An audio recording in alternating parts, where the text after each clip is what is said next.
All right, hello everyone, and welcome to another Consolidated Credit webinar. We're joined by our Executive Director, Jeffrey Schwartz again, and today we're going to tackle an expensive time of year for many Canadians, the holidays. So Jeff, thanks for joining us. Let's get started. Ben, thanks again for having me. This is always a time when budgets are stretched thin, so it's great to be here to talk to some people around how they can survive the holiday season and save as well. Right, so that's what we'll talk about today, holiday budgeting, which, like you said, often feels like survival or holiday survival. So a large part of our discussion today will be around planning and preparing for this annual event. So that means budgeting. And with any holiday budget comes spending, so we're going to look at some ways we can try and control that as well. And finally, everyone loves to save money, so we'll examine some ways to save money during this very expensive time of year. And yes, it is actually possible to save some money during the holidays. That's right, Ben. I'm not sure everybody loves to save money, but there are definitely ways to save money, and let's try and find some that are realistic during the holiday season, and we'll try and help people be a little bit more successful at it. So as you can see there in the map of Canada, we just can't help but overspend during these holiday seasons, and we could even put a number of 42% to be more specific. That means that the average Canadian was overspending by $530.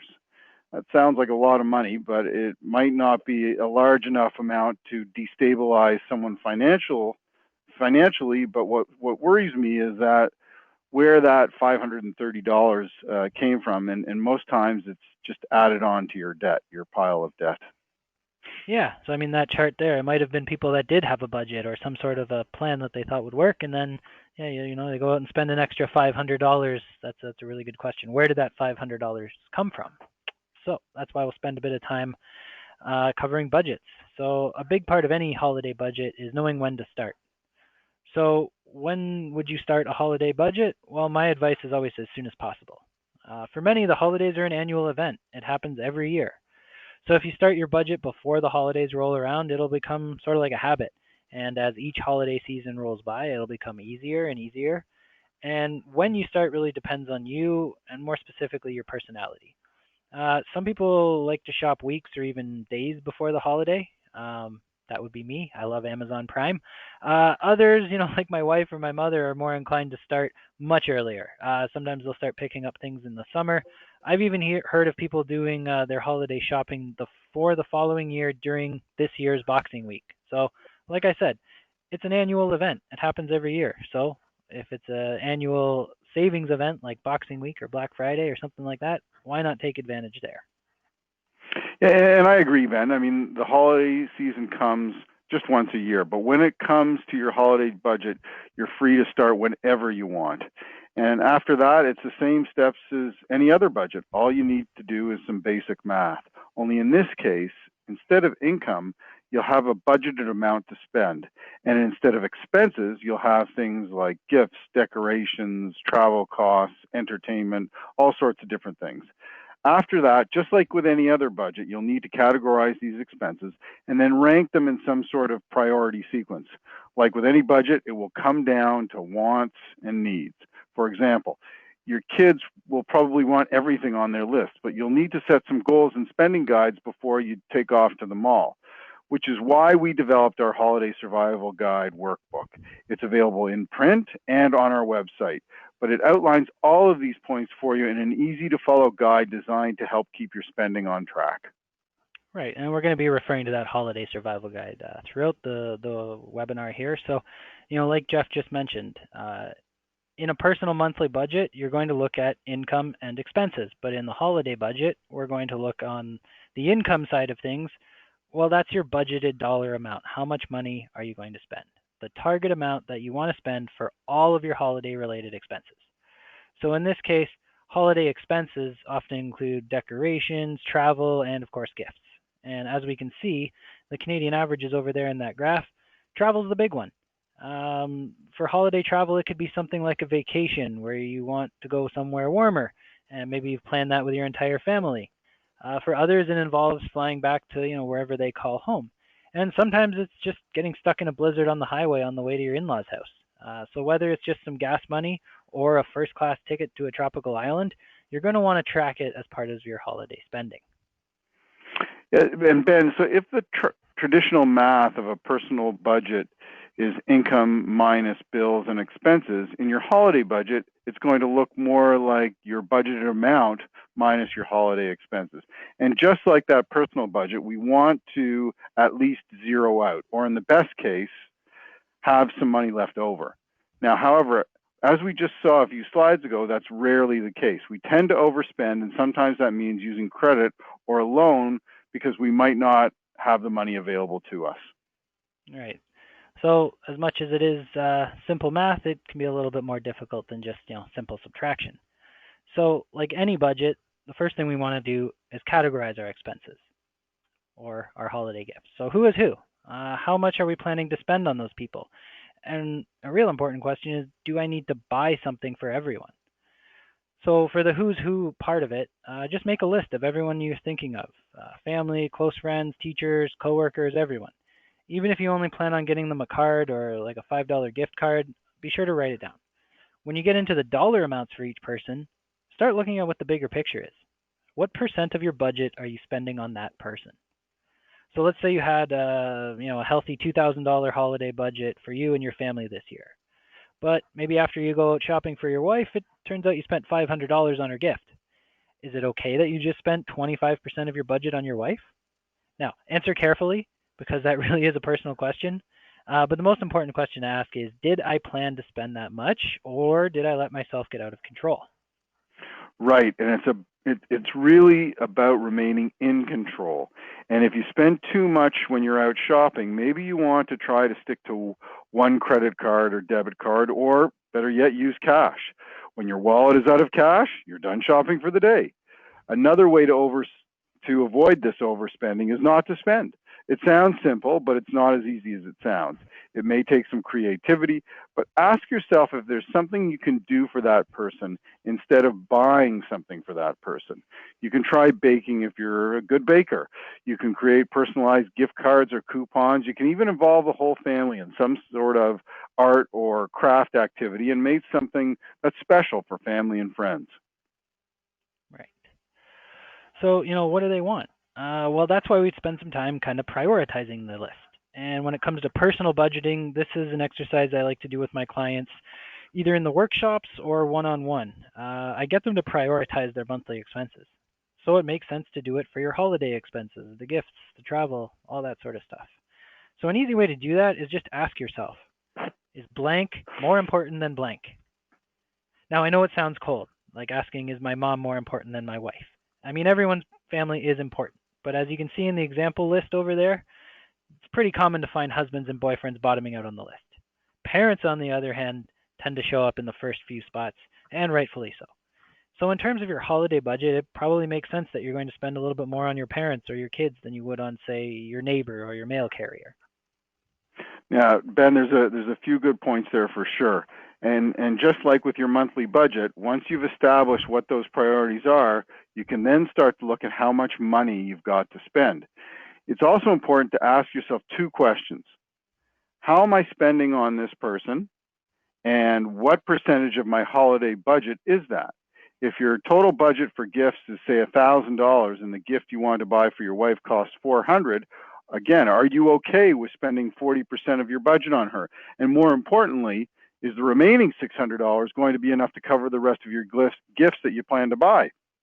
You want to make sure you ask these questions before you go shopping. Otherwise, you may find yourself overspending or using more credit than you wanted to.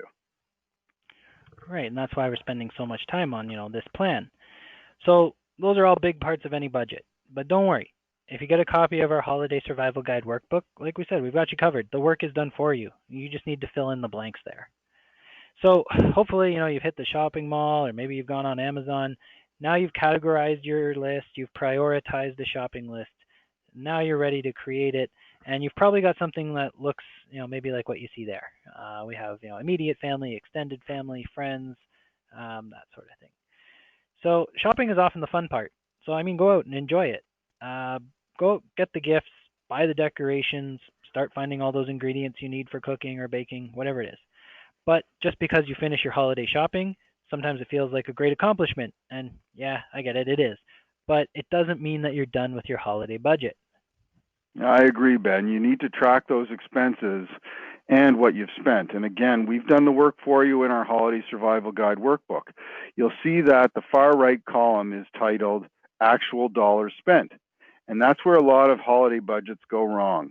Perhaps people are happy to make a plan, create a list, but then the shopping starts and sometimes mistakes happen.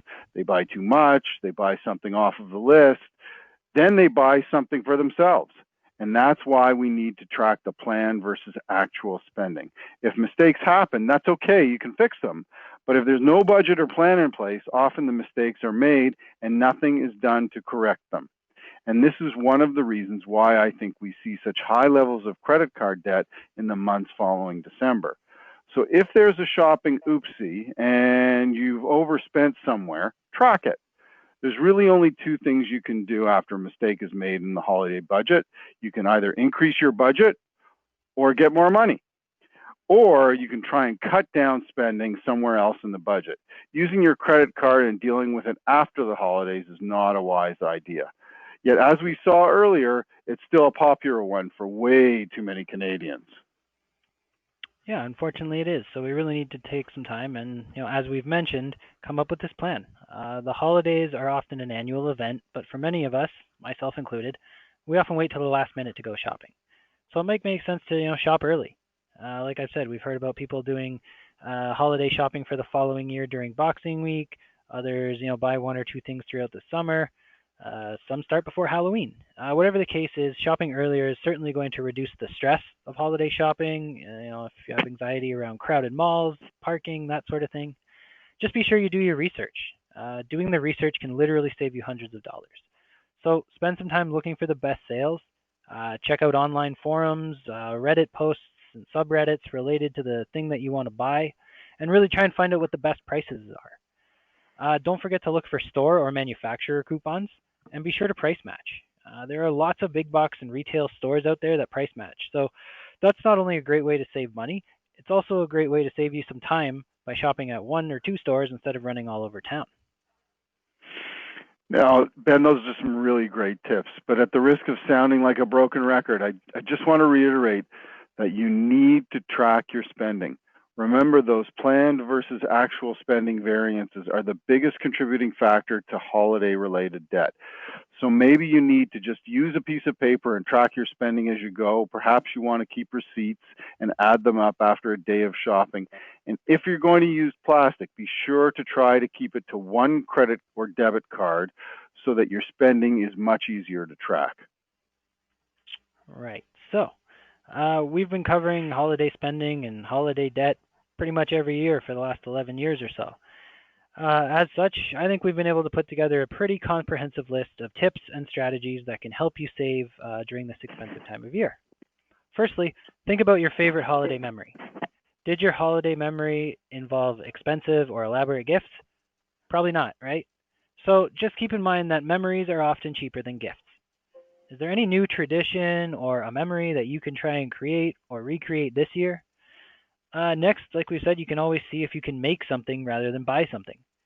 Now, personally, I'm a terrible baker, so I would never do that to my family.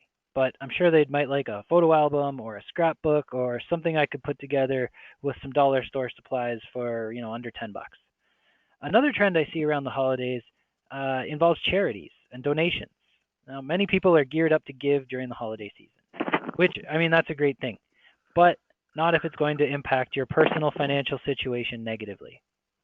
I'll agree, it's much easier to cut a check than to donate some of your time, but one thing I know for certain is that many community service organizations and charities are desperate for volunteers, especially during the holiday season. So instead of writing a check, why not give yourself, give your time rather than money? And of course, something we've spoken about at great length is to just have a plan. Start a budget, track your spending. That way, like we've said, if you make a mistake or if you do overspend, you'll have time to make adjustments and it won't come out of the blue. It won't be a surprise to your finances. If you had any other questions, we're happy to take your holiday related questions about debt or credit or budgeting, all that sort of stuff. So feel free to connect with us. I hope that some of what we've spoken about today will help you avoid that holiday debt hangover.